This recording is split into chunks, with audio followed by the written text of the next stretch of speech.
Welcome to the CFG Gamecast episode number 11. I can't believe we're already at 11 already. That's awesome. A weekly podcast created by gamers and streamers alike to discuss the latest gaming topics from the previous week. We stream a new episode on Saturdays and release it to the podcast services like Apple and Google Podcasts, Stitcher Radio, and Podbean. So show us some love. Give us a follow on on one of our Twitch channels, or just follow us on any social media sites below with the podcast. I am Mr. CFG himself, Davis Green, and with me today are a group of fellow gamers, and I have from a long hiatus. A person that we missed so truly long ago, aka the backlog queen, Sesh Evans. How are you doing? I'm doing well. I've somehow accomplished having a backlog of being on a podcast. Yes. Yes. Don't put the podcast. Don't make it sound like the podcast is the reason why you have that backlog. Okay. Oh no, it is definitely not. I am prioritizing the podcast above a lot of things, but I have too much going on right now. So I'm in like housing transitions and job transitions and all of that. So yeah, that's why I've been gone a while. But I think we're going to be back in a rhythm now. I think I got this. I'm going to be consistent now, hopefully. Knock on wood. Awesome. Lots of wood. That's awesome. Good to hear, man. So hopefully we'll definitely welcome you back and see for things to come. So that's awesome. And with me is the 5-star general of the itty bitty Smitty committee. I got Smitty in the third seat. How you doing, buddy? Doing well, my friend. Happy weekend. There is so much gaming news going on right now, from hardware to software stuff. Whoops, I'm slapping my mic around. Like, that's how excited I am about it. I'm excited to talk about it. Things have been going well. I've been playing a lot of Death Garden. The early access came out for Death Garden. If you have not played that game or checked it out, you need to. I'm going to try to play a little bit here after we're done with this recording. But I'm really having a lot of fun playing it. It's by the makers of Dead by Daylight. I played it in the beta. If you haven't seen it, check it out. It is pretty dope. But yeah, I'm excited. E3, E3 news is going to be hitting soon and whatnot. So there's just, this is jam packed. This is that beautiful time of the year, right? Oh yeah, no kidding. And man, it's like it's ridiculous. I know I've seen you've been playing Death Garden quite a bit recently, but I was wondering about that because when I saw I see what you do in that game, and I'm like, dude, what the heck are you doing? Like, how many things are there needing to be done just to beat that game? And it's kind of crazy. It's crazy when you're watching it. Like, after you play it for a little bit, like it just clicks and it like starts making more sense. And you're just like, oh, okay. Because at first it was just like, I hate this game. This game sucks. I can't do anything. And then all of a sudden, like, it started making sense. I'm just like, the light bulb turns on. I'm just like, I love this game. This game's freaking amazing. I'm gonna buy it for you and you and you and you. How many people did you buy it for already? I just have a feeling I've gifted out already for other people. I've gifted out I think 3 or 4 now. We did a we did a giveaway the other day. Yeah, you're like the giving tree. That's what you are. You're just you're the giving tree. I gotta hook up the people, man. Nice. And I haven't really been playing much anything as of late because I'm getting ready. Just to let folks know, I am heading to E3. I'm going to be heading out there on Monday. Yeah, that's going to be fun and incredibly exhausting at the same time. So, just been I'm going to probably do as much video or as much we're going to be doing a lot of behind closed door stuff. But I'll post what I can post on our on Twitch at Confreaks and Geeks, or on our Twitter, The Comic Freak, if you're interested.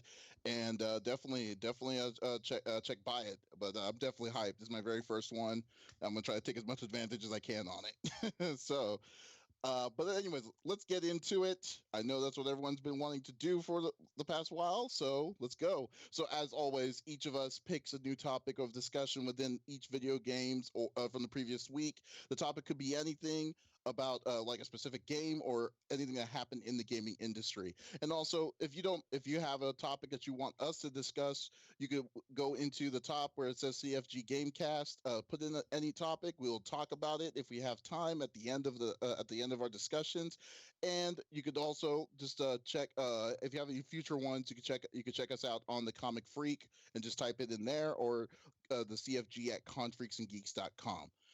So, since we want to make sure everyone remembers how the format goes, Sesh, you're the first person this time around.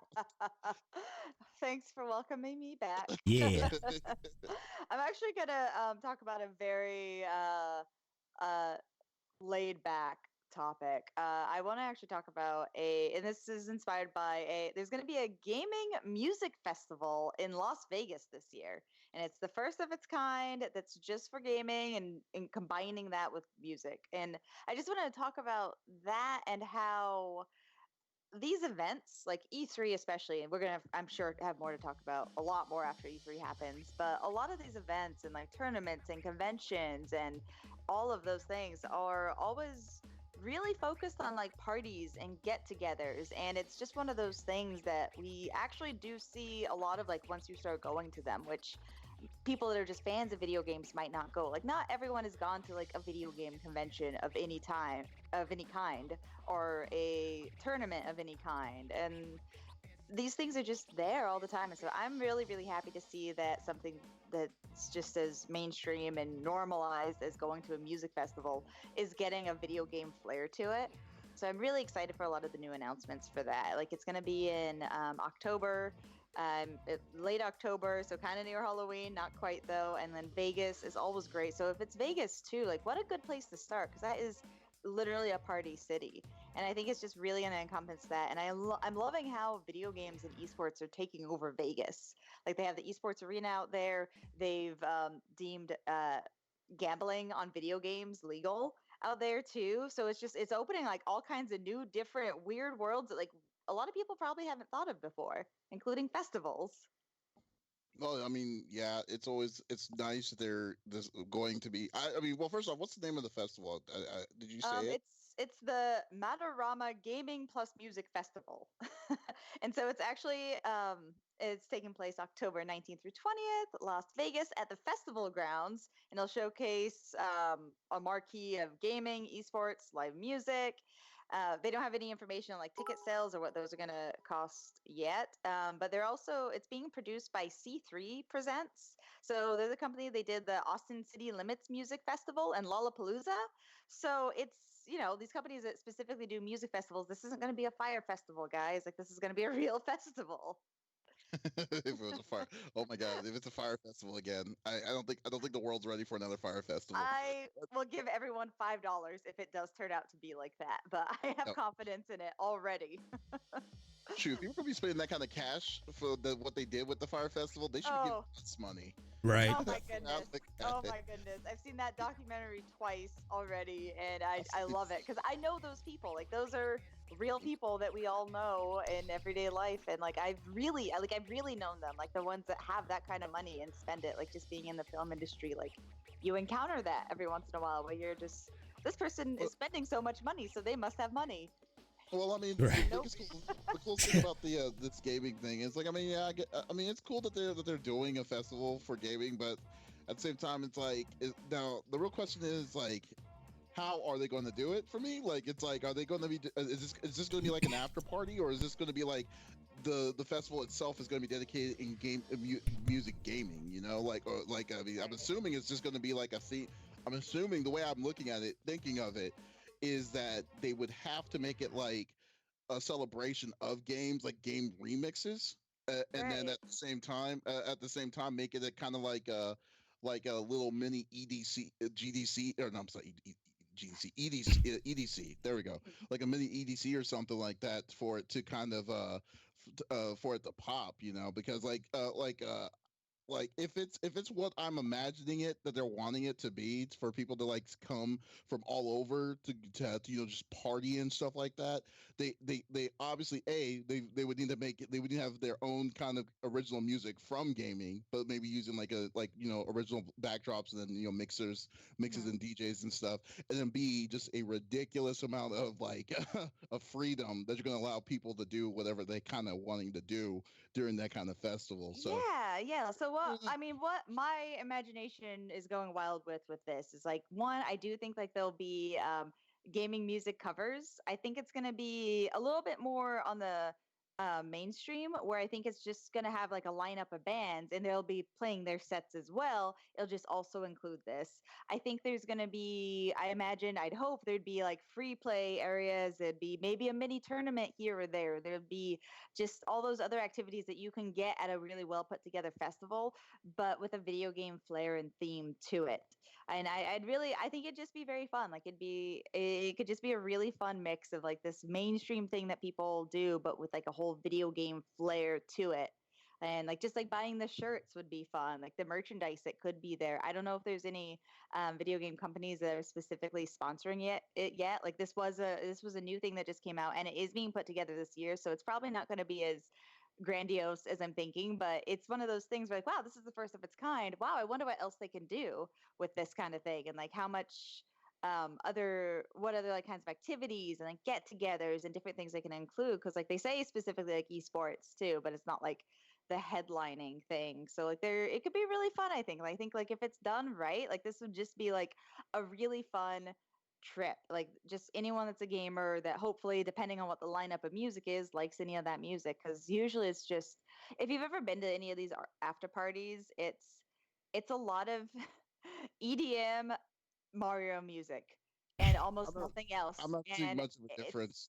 Everyone's so sick of it. But I think this being a music festival rather than like an EDM party, which they haven't said yet if that is going to be the case, I think it'd be really fun to have like, acoustic versions of these songs mixed in, by like one of your favorite bands doing it. I know they do, but having that live, like that's so fun. It's nice to hear that.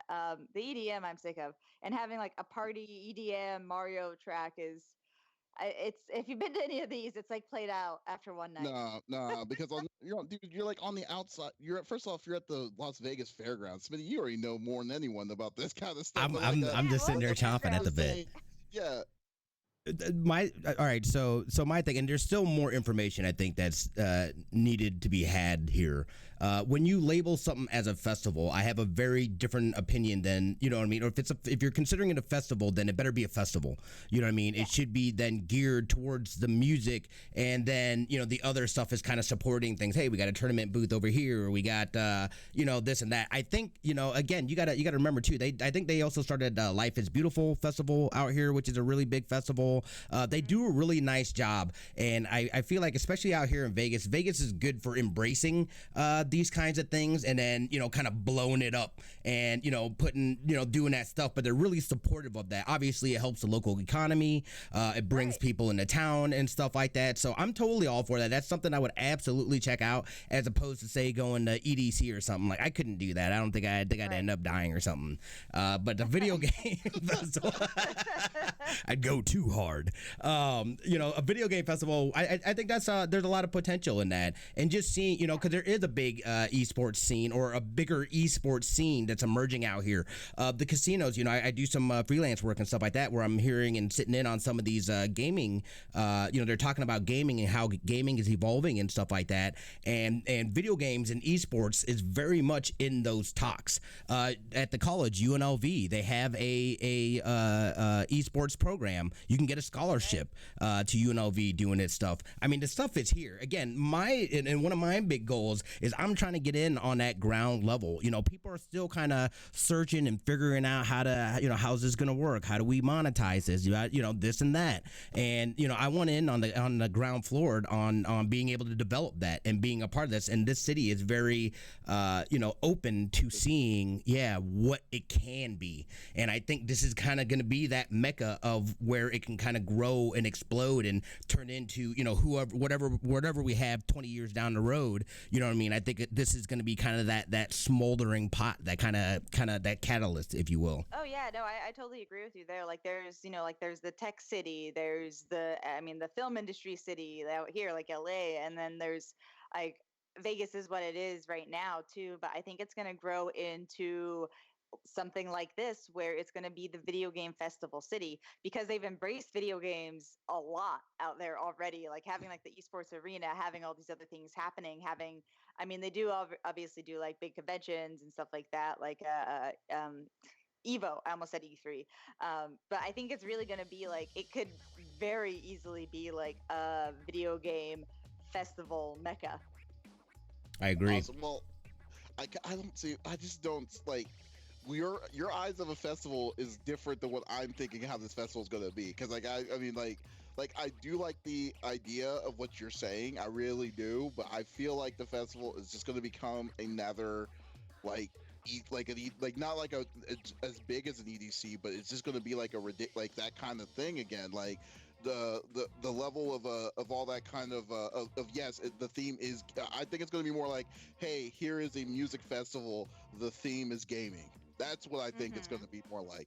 And I feel like, and there's nothing wrong with that, but I'm just saying that, like, but to kind of say, oh, to pay tribute to gaming and stuff like that, I mean, they could easily say, hey, we're going to do chip tunes. We're going to find the best guys who knows how to do chip tunes. And then, what's his name? I want to say Reggie something. Dude looks nerdy as hell, but he's a really good DJ. But what? Oh, sorry. I was thinking, I was like, I thought I knew who you were talking about for a second, but it slipped my tongue. So I tried to shut up before I said something and I failed. It's all good. Well, yeah, they'll still have those kind of people, but I think for the most part, I feel like it's just going to become like a giant, like a giant thing compared to an after party, which I think is just like everyone's having the same kind of exact kind of fun, and then just dancing and like acting a fool. Cause like I was there at the Evo after party last year, and it was ridiculous. It was awesome.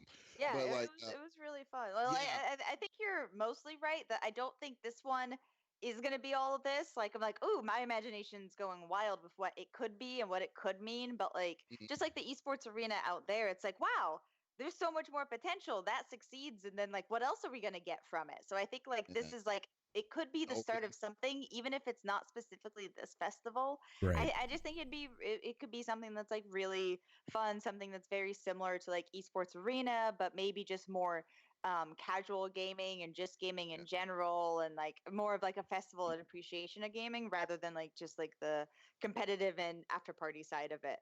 But Because, maybe after party too, because like you can't have too many of those, I guess. I kind of feel that I kind of feel like that, like the festival is going to more entertain bringing people that aren't really in the gaming, like Right. the like music kind of level into it to introduce them to gaming, like kind of find a new factor of people to be introduced to it, which is awesome for them to do that. But like, but for me as a gamer and also just like in general, like I feel like I'm too old to go to these things. And then too, I think it would be, I still think it's a good idea. I think they should definitely do it. I just don't think it's meant for me. Is what I'm saying. Yeah. See, but I happen to like I'm a gamer. I can go, give me like that nerd, give me that nerd stuff. I don't know what our language barrier is. Right? Give me that nerd is. Like I'm good with that. But I'm super passionate about bringing things to masser audiences and people being able to relate and get into new things and making things relatable. So like seeing something like this that kind of will bridge that gap and make something more normalized. I'm like, yes, let's do it. Normalize esports, normalize all these things. Yeah. And then also the idea of like a festival rather than like a crazy bumping EDM after party is more appealing to me as well, because it's not totally my thing. Like I like it and it's fun, but like, man, I'm getting tired. Like, can y'all just reduce the volume down? I mean, I kind of have a headache. Yeah, no, that's kind of thing I would be arguing about. You guys sell But that's cool. Yeah. Can y'all, is there a mute button for all this? I don't know. But anyways, yeah, we got okay. Well, that's cool. That's cool. We're gonna cut your topic short because we're at 20 already on this. That's a good. That's good. We'll be long next week. Awesome. All right. Awesome. And I guess I will go next. and I will talk about one of the many things that were announced, and actually, more like something that we're circling back on, which was I think back in February or March when they announced Google Stadia.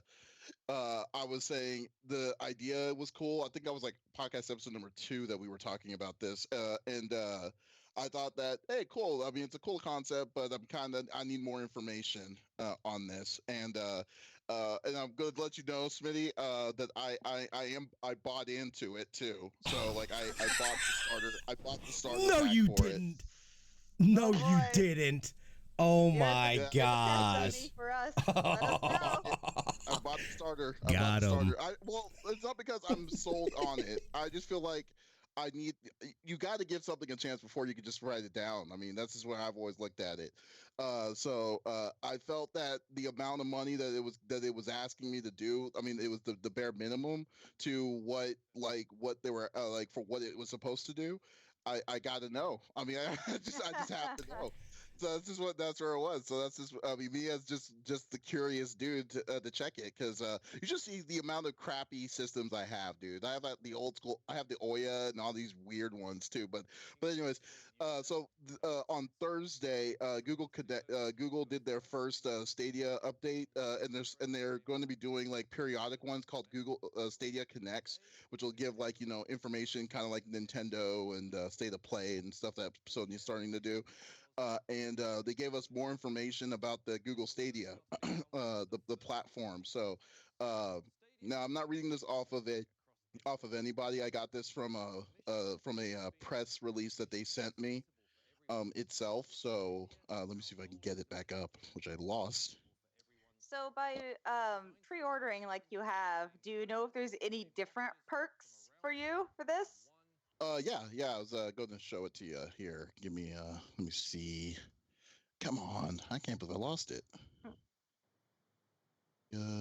So while there's a little bit of a lull, this is actually quite shocking for me. I didn't think that there was any way that you would pay for Stadia at all. Yeah, really? At all. And to me, and here's the reason I say that is because this doesn't make sense. It doesn't make sense. Again, when we talked about it originally, we said I think it's going to be a good attempt at trying to push the boundaries on this stuff. But it's not going to be there. And it's not going to be there, number one, because you're talking about ISPs then having to play a factor in this, right? To stream 4K, we're talking about 35 megs up.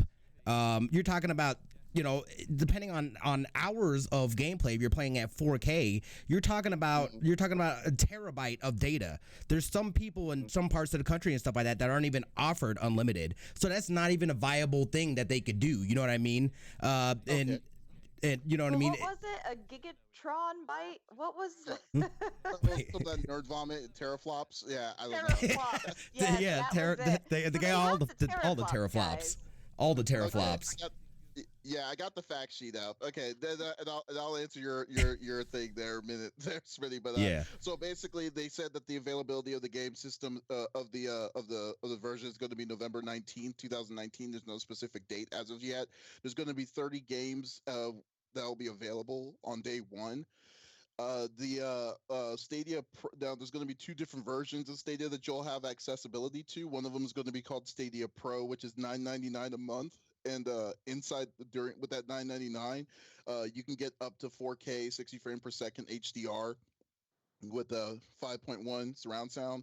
So basically just 4K games theoretically.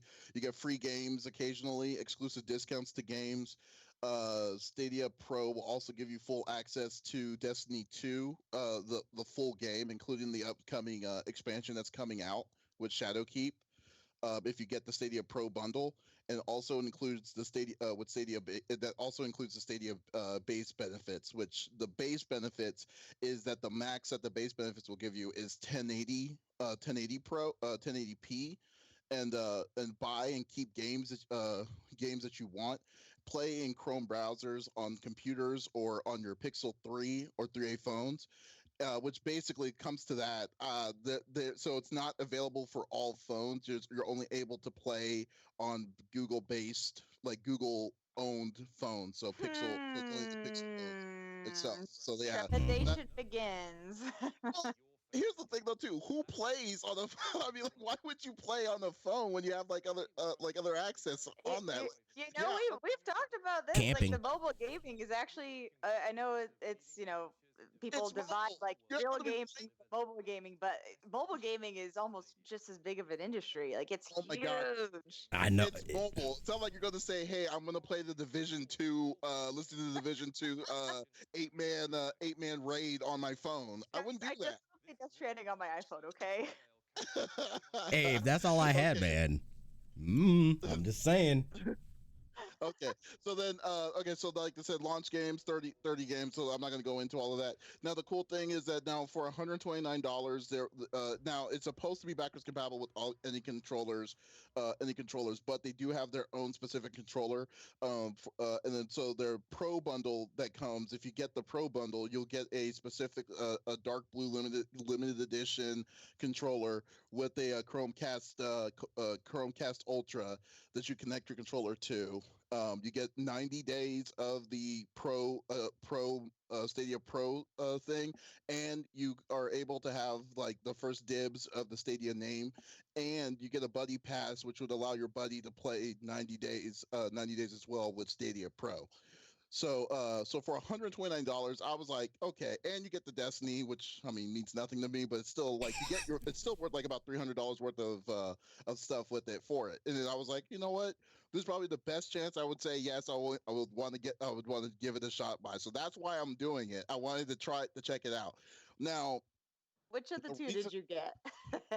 Oh, I got the Stadia Pro, Yep. the Founders Edition. Yeah, so Yep. because I was like, okay, let me just let me give it the good old college try and see where it's going to go, because there's going to be problems on day one. So But much faith. yeah, I'm Mr. Pessimistic when it comes to game console releases when this comes out.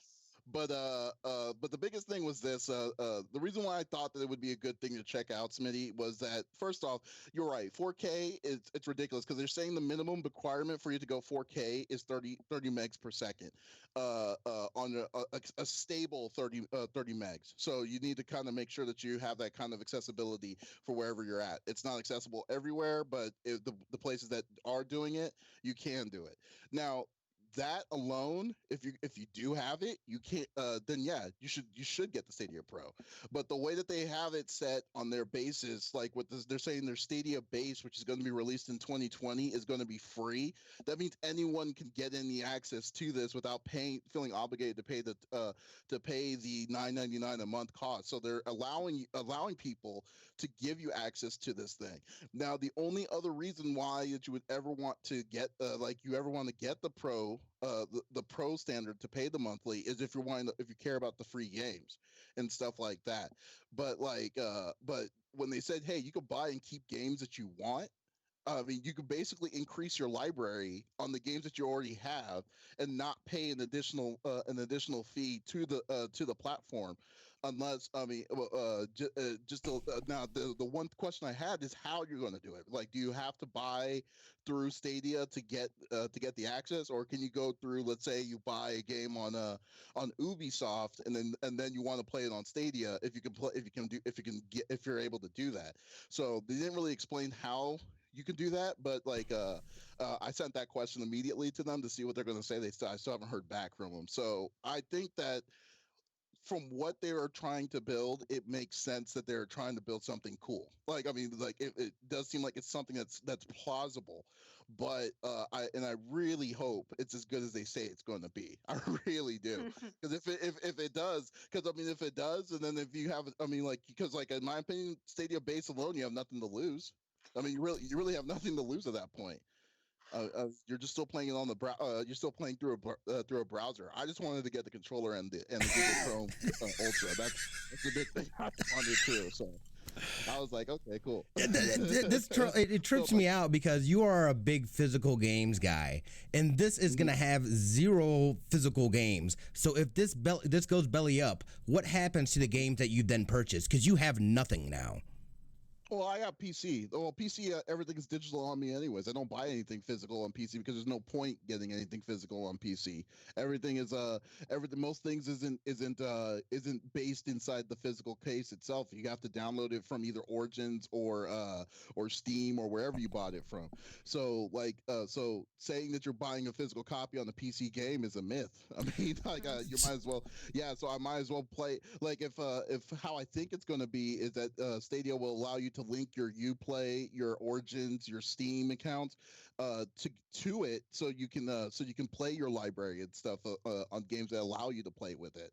That does not sound pessimistic to me at all. That sounds fantastic. Yeah, that's exactly like at that point. It's like at that point, like what do you have to argue with that? I mean, No. there's no way because like I mean they'll have the game. The game is on. The game is already on Stadia. The key is your authentication that you have to your UPlay account, and you have accessibility to it. So there's no. I mean, there's really no downside on that on that unless you're wanting to play. I guess the only downside would be, hey, do you have you want 4K but you can't access it or you don't have the speeds for it. Right. I mean my thing though is so I have all this stuff on PC, then why do I need Stadia?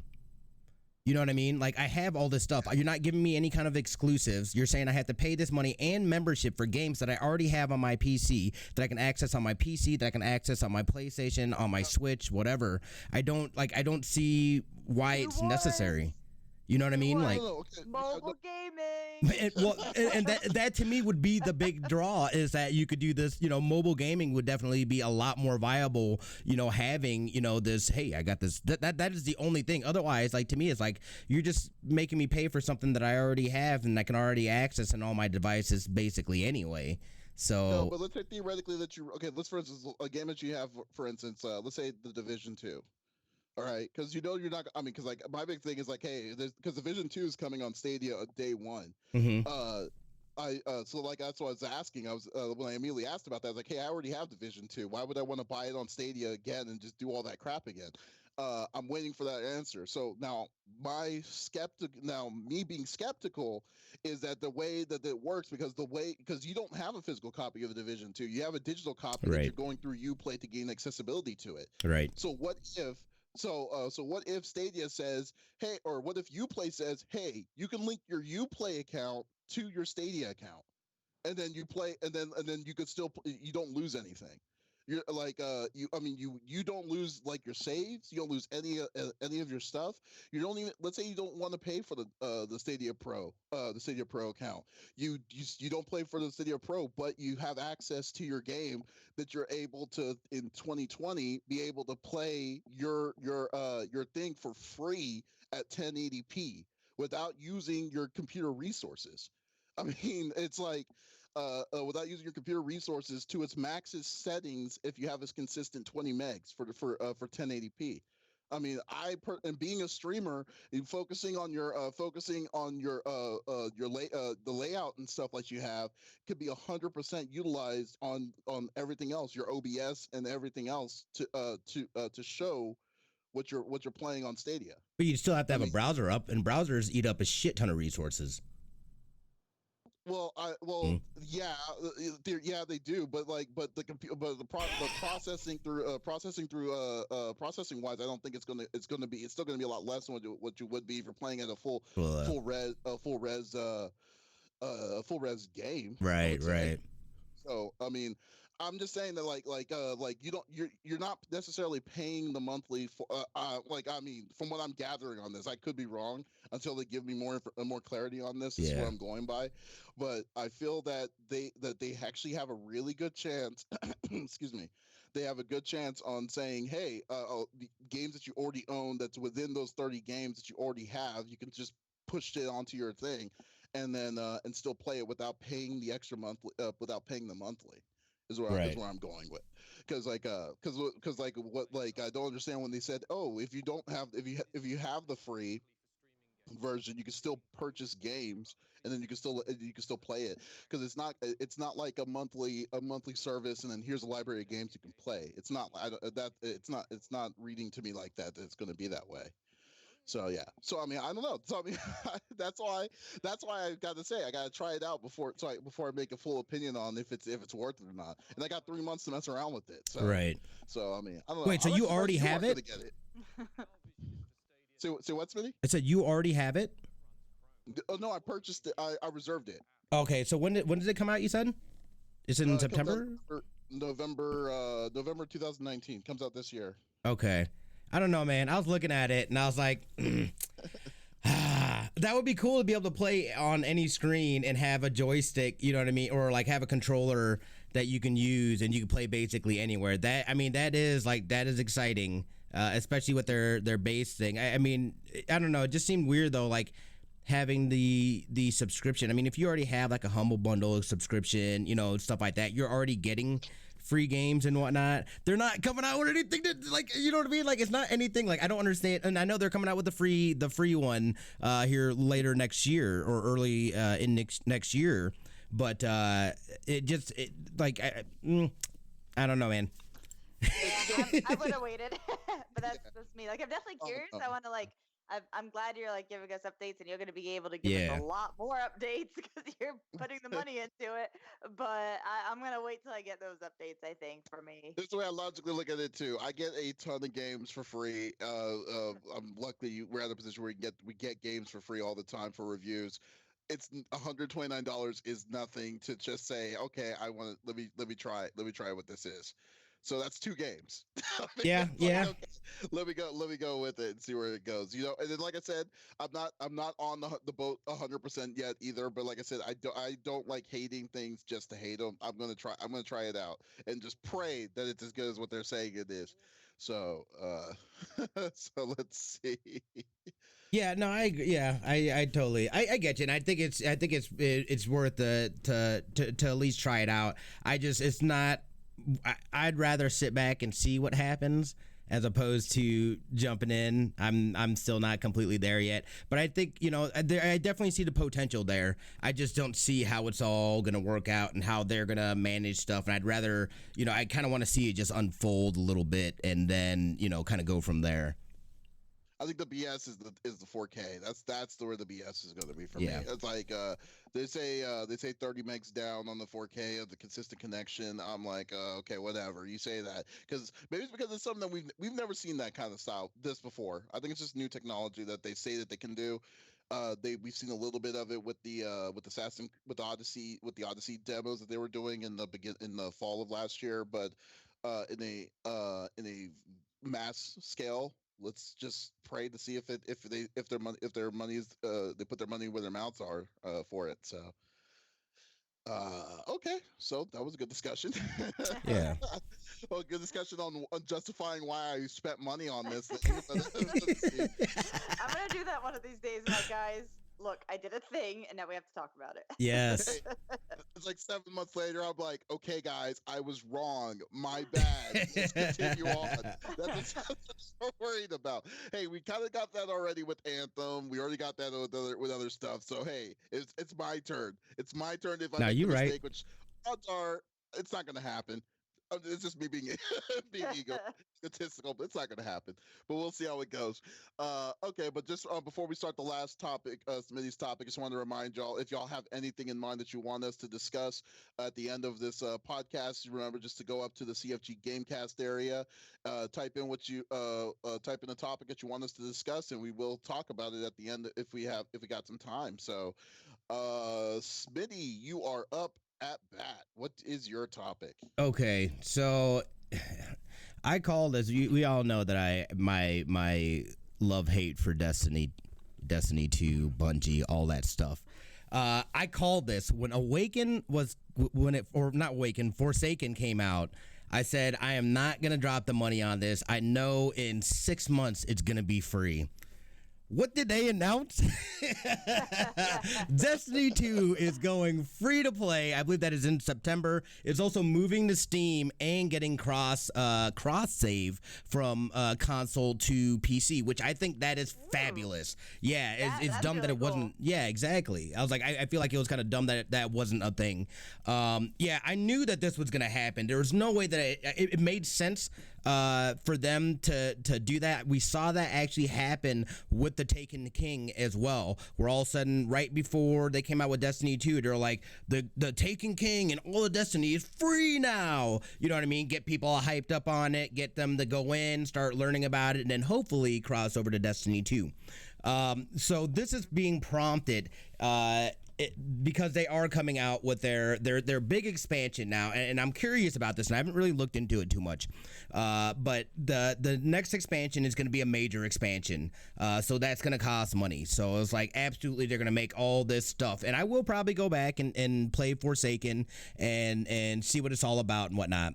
But they're coming out with the Out of the Shadows. So this is supposed to be about the fifth race, if anybody knows about the lure of Destiny. So a race that we haven't seen yet and whatnot. And it's going to be major. The other thing that we know is that Bungie has split from Activision. So this is going to be Bungie running solo dolo on the development of this game and this expansion. Sorry, I say the game because it really is. I feel like it's going to be like a brand new game. And this kind of has me excited again. This might get me back on a train of Destiny. I like, again, it's like how I feel with Anthem. It's like I hate you so much, but I want to love you so bad, you know. And you're making me feel this way, you know. So I don't know. We'll see what they're planning on doing, you know, with this. I think this could be that step that they find that redemption from the crap from Destiny, from the crap from earlier in Destiny 2, you know what I mean? And see where they, you know, get back to those glory years of Bungie. So I'm really excited about that. And I just wanted to, and I didn't say anything beforehand, but I totally forgot about it now. I remembered. There's also news that StarCraft, they stopped the development of StarCraft to work on Overwatch 2. I thought for sure somebody was trolling me. I was like, that doesn't even make sense. And sure enough, I've seen the articles now and this and that. They are working on Overwatch 2.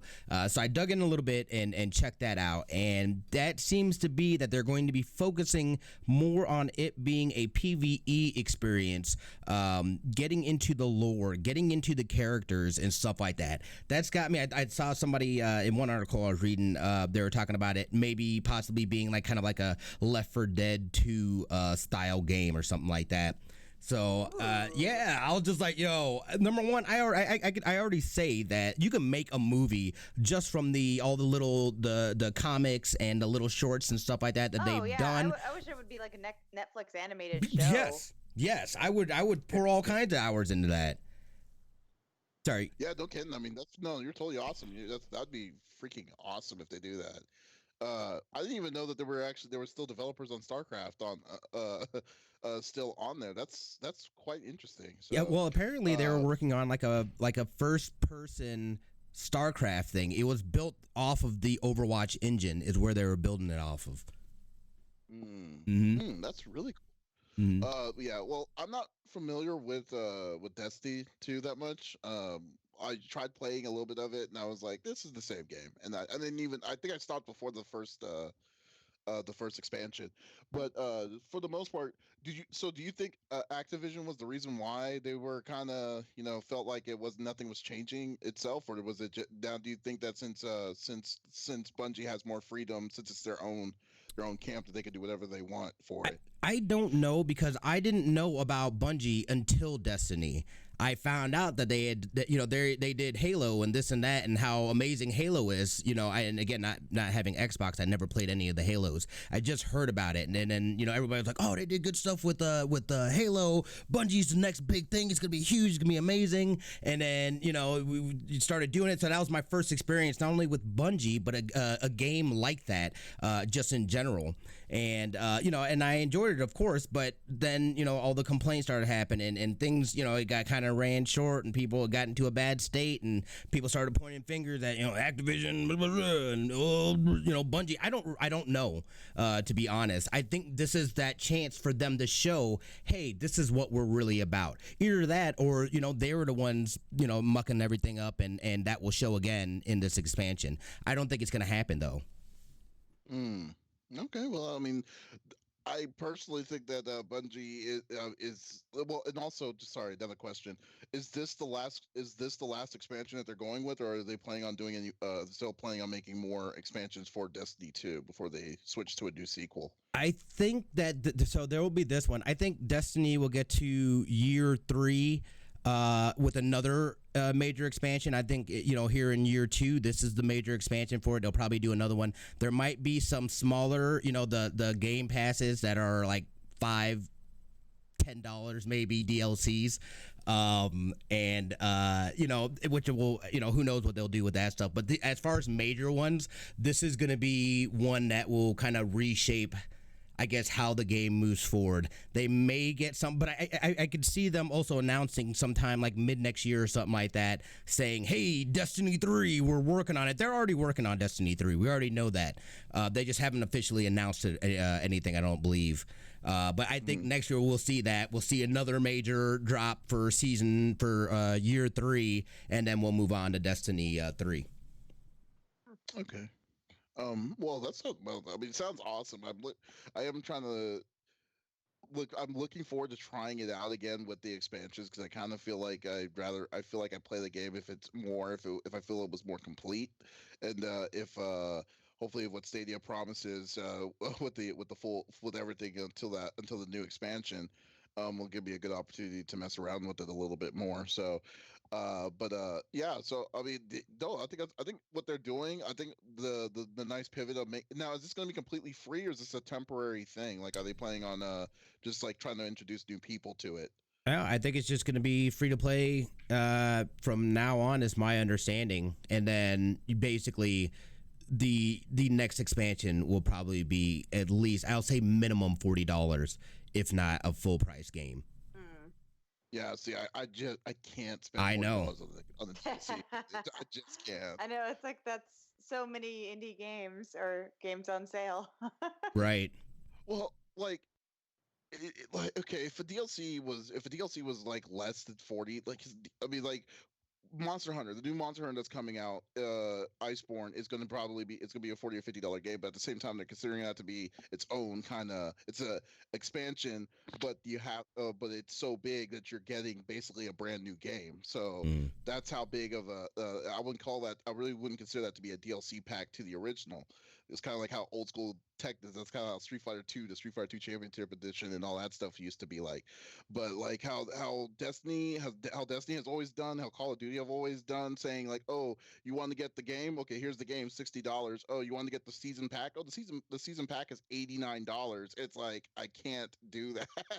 You're paying like almost $200 on just one game. Right. It's just it's a little crazy. And then the content wise, what you're getting is mostly packed. It's like, oh, here's a new arena, here's some new skins, and here's all this other extra kind of stuff. It's nothing really based on like, story or a story. It's just the additional raid that you can go to give you access. It's just, yeah, I can't. Yeah, that's why I never really was on the kind of the full Destiny bandwagon. Don't say I hated the game, but it just never really caught on to me, wanting to to persevere on all that. And then, like, I mean, and then you, Smithy, when you were saying you were pissed off when they were charging what they were charging for all their expansions, and then it's basically the same kind of content, and it just got repetitive and boring for you. It's just like, yeah, I would be like, yeah, this would not be something that I could do. So yeah, so I mean, no, but since it's coming with Stadia, it's giving me the chance to check it out and see where I want to go with it. But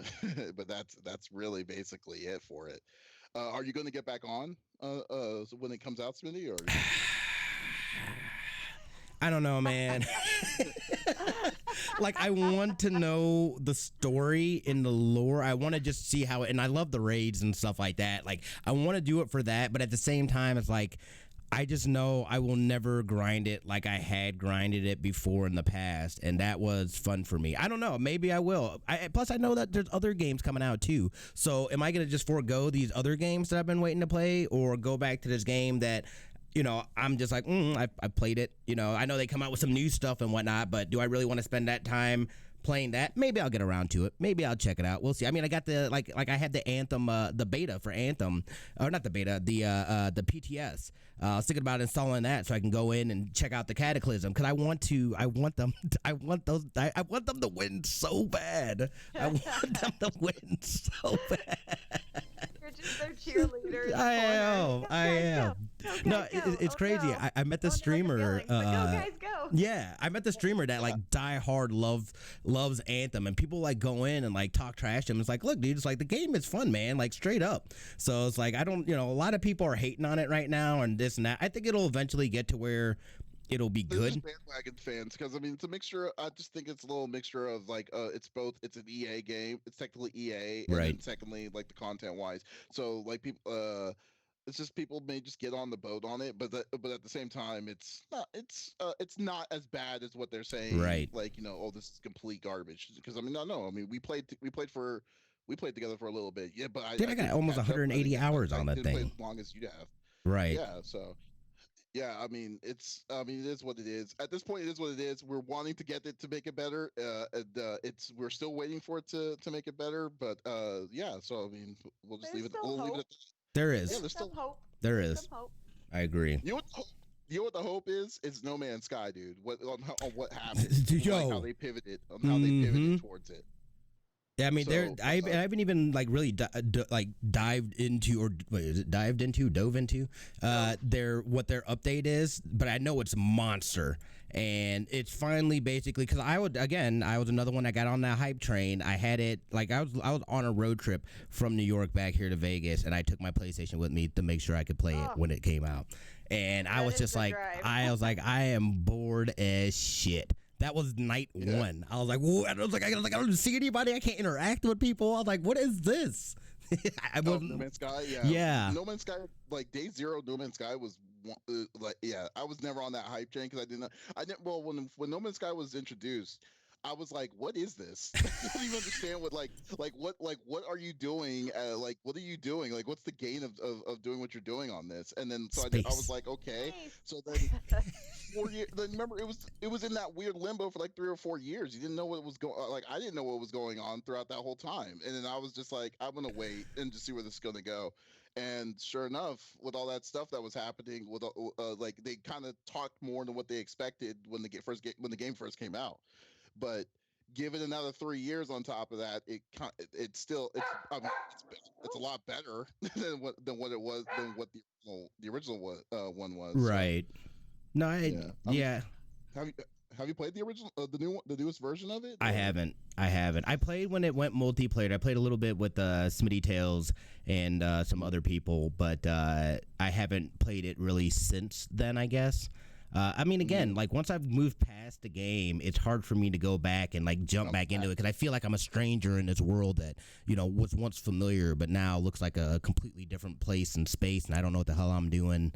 So it's hard for me to get back into games like that. I mean, again, I still have it installed though on PlayStation because it's one of those ones I'm like, maybe I'll over the weekend I'll maybe go and play a little bit and chill out, and like it never happens, and then I'm like, all right, well, never mind. And, it's just I would like to go back and check it out though, because like with the freighters and like they made the improvements to things that I thought would make the game a lot more fun and a lot more enjoyable for people. So I absolutely would be willing to go back and check out the experience.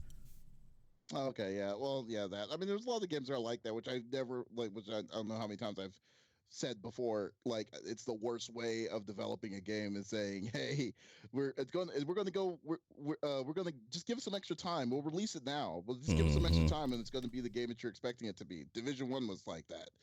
Final Fantasy 14, when I was playing it, the original 14 was garbage. So I was just like, no, I can't play it. Yeah, I mean Destiny 2. Yeah, when they say, okay, we're gonna increase it, it's gonna get better as a patch. That's all good and all, but then you wait another 2 or 3 years. It's not like a soon to be thing. It takes time. Yeah, and that nonsense. So that nonsense is where that needs to end. If it's not done, the way I look at it is like, okay, unfortunately, wait till it gets to that point. Yeah. Yeah, that's my thing. Like, I'd rather wait for a game to get good. Like, I actually ended up doing that with Mass Effect 3. pretty big example. Like I wanted to play it right out of the gate, but then everyone was saying it was bad, and I was still finishing my second save file on PlayStation, and it was just I would be so mad if I did actually play it and spent the money, the fresh money, the full price, one game alone, and have to wait so long for it to be what it had promised to be. Right. Well, I mean, we'll definitely see. Well, if you do play, if you go back to Destiny, let me know because I have no idea what to expect. The Sesh, do you play? Do you play Destiny 2? I haven't. I'm waiting. I'm waiting. Be able to in September. And So yeah. there we go. I might try it out in September. Yeah. More reason to, that would be pretty cool. So yeah. So we'll definitely see. That's really cool. This is like the tip of the iceberg. What's going to be coming out until next week. So I just can't wait till see what else is going to be. What's going to be introduced. Is there anything that you're anticipating? Anything that you're wanting to get more information on, like for E3 from E3? Sesh? I think okay. Oh no! I thought you. I didn't know if you were talking to me. I'm thinking like I think there's honestly I'm a little excited for for Final Fantasy VII because since that game originally came out, it was already due for a graphics update. So I never played it. So I'm actually really excited to play it because I only ever watched my brother play it here and there. Like, oh god, the graphics are so bad, but man, the story looks awesome. And I really wanted to play it, but back then I couldn't. And then when I was able to kind of get over that, wow, the graphics are bad phase, it was already like that far gone, Oh yeah, fair enough. Yeah, I'm actually really it has aged pretty badly. Yeah, that's one of the things that's like it's kind of technically on the backlog, but at the same time, it's like I never want to play it because it's like it'd be so. I mean, it aged badly within 2 years. Not only that, but for you because you said you don't like inventory, so it's like I know, but I would still play it. Like I am looking forward to the remake for the story. I will play with a game with terrible inventory chaos. Okay, fair enough. What about you, Smitty? How about you? And yeah, so there was the Star Wars gameplay that's coming out. I can't remember what the hell the actual title of it is. The Fallen Jedi. Yes, see, that looks so freaking amazing. I haven't watched the gameplay yet. I saw like a little snippet, and it looks super clean. I still need to go back and look at it. Huh? It reminds me of Jedi Academy, which is awesome.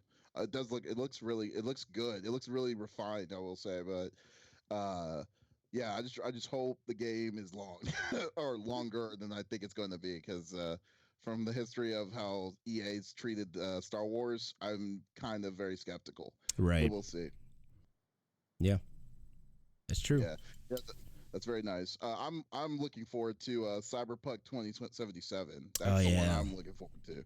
I want to get more information. If they give us a street date, it would be amazing. I don't think it's coming out this year. I think they said it's not coming out this year, but I would love to see. Like I've been wanting more information on that sucker after they showed the 1 hour video from last year about it. So hopefully they're going to say some stuff. Hopefully they're going to show some more abilities. I don't care. I just need to see some more stuff about that. And I guess that is it for episode number 11. Everyone, thank you for stopping by and excuse me, thank you for stopping by and checking us out. Definitely check out Review Sesh's awesome runs. I think you're in the middle of a move right now, so you're not really I'm gonna try to get back into the streaming routine. It's gonna be a minute, but yes, I'm gonna finish my game of Spider-Man, and then I think I'm gonna be moving on to Metal Gear's the Metal Gear series because I'm trying to do a crowdfunded project with that. Since I'm also a filmmaker, so I have to do everything. Yes. If you played the original Metal Gear, are you gonna start with the original Metal Gear, then to Metal Gear Solid, or are you gonna start like the Solid series? It'd be Solid series. I might skip Metal Gear Solid, the first one, just because I have actually played that one a bunch, like a lot. So there's a few that I haven't played though, but I think I'm actually going to start with playing through 4 again since I only played it way back once. Man, you gotta play Twin Snakes. Do you have Twin Snakes? I do, but I've also Like- played that one a lot too. It's like Twin Snakes. Twin Snakes is so good. It's like great, but I love the yes. acting in the first one the most. Like that one's just, oh, it's so that fantastic. is the first one. It technically is the first one. It's the remake of the. It's Metal Gear Solid. It's a remake of the first one. The acting's What- not quite as good, and there's a lot more backflips and anime stuff that the first one didn't really have. But yes, it is also still fantastic, even with the backflips. Okay, as long as you play the first one, I will. yes. I will put money. I will put money down on that because I will. I love that game. Okay, then maybe I will. Maybe I will. Just one, Yeah. 2, 3. I mean, you can skip. Yeah, I mean, like, One, yeah, 2, 3, 4. just do it all. Just do it all. Yeah, I know. I'm just gonna do it all. I might have to skip some because Yeah. they are kind of long, and there is a limited time period that we're trying to do the crowdfunding for. Because you don't want it to go on forever. We have to set some deadlines because then nobody will Right. give. So I have to do it within that limited time and move and work move. full time and Yeah. and do the pre-production on the project. You're adulting. Yes, we got it. But yeah, definitely check her stuff out on Review Sesh. It's on. She does some awesome content. Also, I mean, you already know Smitty. I mean, we're on Smitty's channel, so everyone knows how awesome Smitty is. So Smitty 2447. More Death Garden. More Overwatch. We need to like petition you so we can get you as the voiceover of one of the characters in the next Overwatch or something. Hell yeah. We'll see. Hell yeah. I'd love that. Hell yeah, no doubt. And then also you go check out CFG Games, where we just a group of us messing around playing some. I think we're playing Tales of Vesperia tomorrow, and just I think that's. And then we're probably gonna take the break because of E3. But definitely, everyone, thank you for stopping by. You can always check out the any previous GameCast episodes on Podbean at CFG Gamecast, and we'll be on again next week with some more shenanigans. Thank you for stopping by. Y'all have a great day. Peace. Peace.